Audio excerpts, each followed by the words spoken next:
दोस्तों नमस्कार। जय श्री कृष्णा, राधे राधे। दोस्तों, क्या आप जानते हैं कि संतान के रूप में आपके घर में कौन जन्म लेता है? दोस्तों, हमारे जीवन में बहुत सी घटनाएं हो रही हैं, होती रहेंगी और हमेशा होंगी। कुछ घटनाएं अच्छी होती हैं जिससे हम बहुत खुश होते हैं, और कुछ घटनाएं अच्छी नहीं होती हैं जिससे हमें दुख का अनुभव होता है। तो ये ऐसा क्यों होता है? ऐसा इसलिए होता है कि सब हमारे कार्मिक अकाउंट के कारण होता है। कार्मिक अकाउंट का तात्पर्य ये है कि आपने पूर्व जन्म में कैसा कर्म किया है। अच्छा कार्य किया है तो सुख भोगेंगे, और बुरे कार्य किए हैं तो दुख भोगेंगे। जब आम का पेड़ लगाए हैं तो आम ही खाएंगे। दोस्तों, जब बच्चा किसी के घर में आता है तो बच्चा या तो कुछ लेने आएगा या कुछ देने आएगा। अब बच्चे आपके कैसे होंगे, ये आपके कार्मिक अकाउंट से निर्धारण होता है। अगर आपने अच्छा कर्म किया है तो आपके बच्चे भी सुशील आज्ञाकारी होंगे, और अगर आपने अच्छा कर्म नहीं किया है तो फिर प्रॉब्लम हो सकती है। दोस्तों, बहुत से लोग कहते हैं कि मैं तो बहुत अच्छा कर्म कर रहा हूँ, लेकिन फिर भी मेरे बच्चे अच्छे नहीं निकल रहे हैं। ये समस्या है, वो समस्या है। तो दोस्तों, इस जन्म में तो आप अच्छे कर्म कर रहे हैं, लेकिन पिछले जन्म में आपने अच्छे कर्म किए कि नहीं किए, उस पर भी डिपेंड करता है।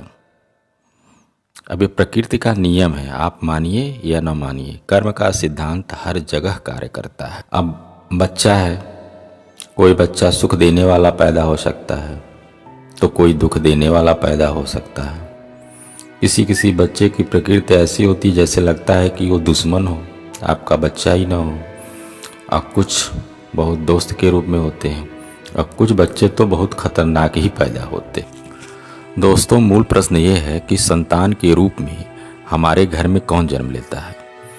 तो दोस्तों, इसका सीधा सा जवाब है कि संतान के रूप में हमारे पूर्व जन्म के संबंधी ही जन्म लेते हैं। दोस्तों, आगे बढ़ने से पहले अगर हमारी वीडियो आपको पसंद आ रही हो तो लाइक और सब्सक्राइब करें, और वीडियो के अंत तक बने रहें। दोस्तों, पुत्र कई प्रकार के रूप में पैदा होते हैं। जैसे मान लीजिए कि हम एक ऐसे पुत्र की कल्पना करते हैं जो उदासीन होता है, जो न माँ बाप की सेवा करता है और न ही उनको दुख ही देता है, उन्हें उनके ही हाल पर छोड़ देता है, उनसे विशेष लगाव भी नहीं रखता।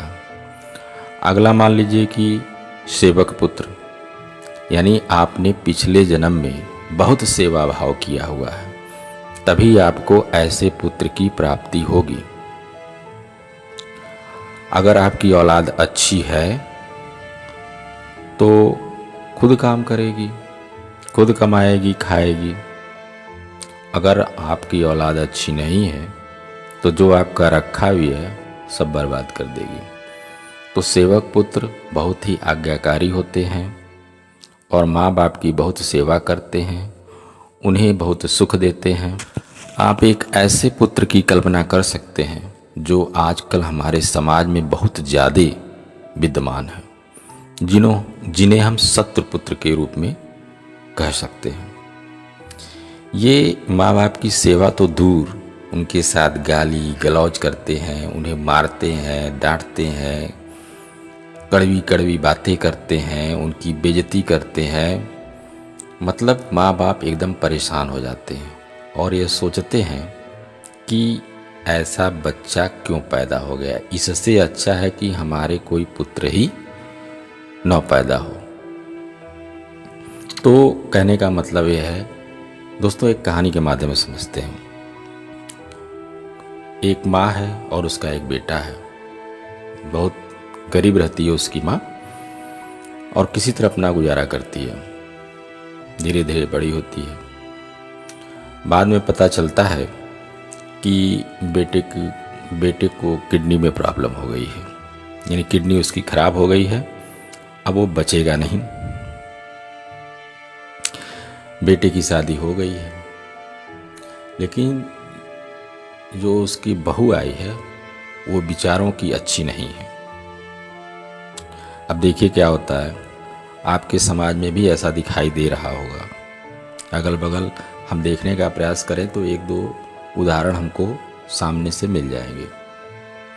इतना करने उस माँ ने जिसने अपनी किडनी दी है,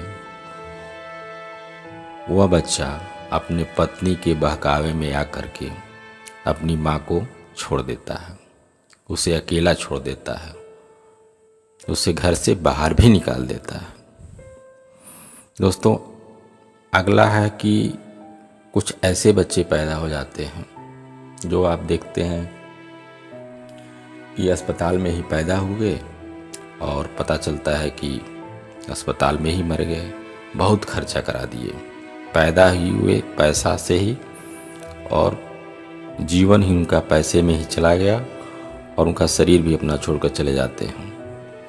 तो कहने का अर्थ ये है कि पूर्व जन्म में हमने ऐसा कर्म किया था।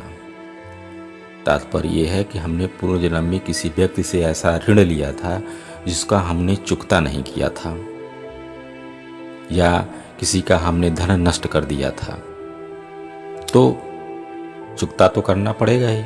उस जन्म में तो आप बच गए, इस जन्म में तो आपको उसका चुकता करना ही पड़ेगा और बहुत सा पैसा इसी में बर्बाद हो जाता है।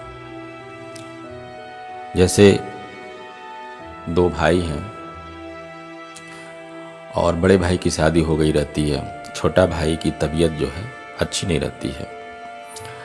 अब बड़े भाई में लालच आ जाता है कि अगर ये भाई न रहे तो सारी संपत्ति हमको मिल जाएगी। फिर पति पत्नी प्लान बनाते हैं।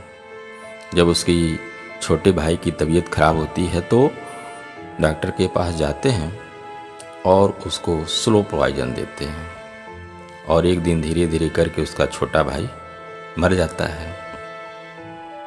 समय व्यतीत हो गया। अब इन दोनों को, जो पति पत्नी थे, एक पुत्र पैदा होता है और वो पुत्र जो है काफ़ी बीमार रहता था। हॉस्पिटल में भर्ती कराते हैं, बहुत सारा पैसा खर्च होता है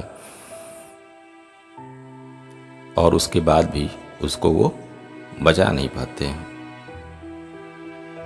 तो अंत में जो है वो मर जाता है। तो कहने का मतलब ये है कि आपने जैसा कर्म किया वैसा फल भोग रहे हैं। दोस्तों, कर्म का फल अवश्य मिलता है, इसलिए हमें हमेशा अपना कर्म अच्छा करना चाहिए, लोगों से प्रेम व्यवहार बना कर रहना चाहिए, किसी को कोई कष्ट नहीं देना चाहिए। एक कहानी के माध्यम से समझते हैं कि एक शहर में पति पत्नी रहते थे। उनको कोई संतान नहीं थी, काफ़ी बरस हो गए थे, लगभग 10 से 15 साल हो गए थे और उनको संतान नहीं प्राप्त हुई थी। लगभग 15 साल के पश्चात उनको एक पुत्र पैदा हुआ, लेकिन दुर्भाग्य देखिए कि उसका पुत्र 1 साल में ही मर गया। इस बीच उन्होंने सुना कि शहर में बहुत बड़े महात्मा आए हैं, तो वो उनकी तरफ मिलने चले गए। महात्मा को सारी बातें बताई और उसने विशेष आग्रह किया कि हमारे बच्चे को केवल एक बार जिंदा कर दे, बस एक बार। महात्मा बहुत सिद्ध पुरुष थे, उन्होंने यह चमत्कार कर दिया। बच्चा जिंदा हो गया। माँ की खुशी का ठिकाना नहीं रहा। उसने बच्चे से कहा कि बेटे, एक बार हमें माँ का शब्द कहकर पुकार दो। लेकिन देखिए क्या होता है, बच्चा बहुत क्रोधित मुद्रा में दिखाई देता है। वह बोलता है, तुम को माँ मैं नहीं कह सकता, माँ कहलाने लायक नहीं हो, क्योंकि पूर्व जन्म में तुमने मेरे पति को हड़प लिया था, यानी प्रेम प्रसंग करके दूसरी शादी हमारे पति ने कर ली थी और हमको हमारे पति ने छोड़ दिया था। मैं दिन भर रोती थी और मैं तुम्हारे पुत्र के रूप में पैदा हुई हूँ और तुमको भी इस जन्म में इसी तरह रोना पड़ेगा। माँ सुन करके हक्का बक्का रह गई। दोस्तों, ये तो कहानी है, लेकिन ये वास्तविकता के नज़दीक है। जैसा हम कर्म करेंगे वैसा ही फल भोगेंगे। दोस्तों, वीडियो कैसी लगी कमेंट में अवश्य बताइएगा। धन्यवाद।